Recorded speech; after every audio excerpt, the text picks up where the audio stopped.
There you go. So a couple weeks after putting the lettuce into the hydroponic system, we see all the roots exploding in here. So when transplanting this into the mason jars, go ahead and grab it out. And we want to retain these roots. So we're going to go over to the sink and wash them off. So we're just going to rinse off and get all the dirt off the roots.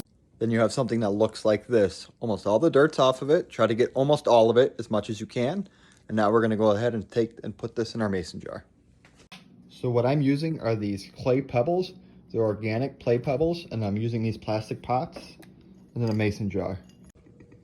So now what we want to do is we want to grab what we're putting in, and we're going to want to put this probably about a quarter of this down below the pebbles. So I'm just going to grab the pebbles and dump them in and kind of set it around it. I'm going to go ahead and grab a couple more pebbles and just pop them in there. Kind of just push them in there to kind of get it firmly set in there. So now when we take this out, we should have some of the roots on the bottom and pop it right in there. Hey, one thing to know about these clay pebbles, they're supposed to mimic the soil. So kind of plant them the way they would be when they're in the ground.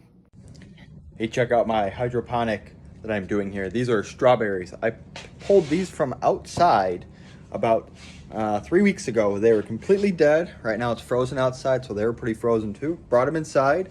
Look at all of that.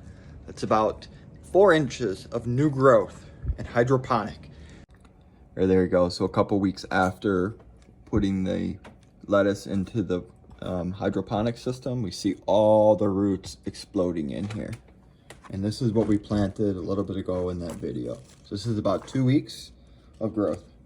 We also have some of our cabbages. I just planted this other one right here today.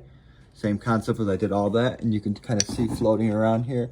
That is the root that was in the dirt. And then make sure we get most of the dirt off. So we just have the root in there, and we can see some of the other plants in here. You can see what we're trying to do is just feed all of those roots with the water.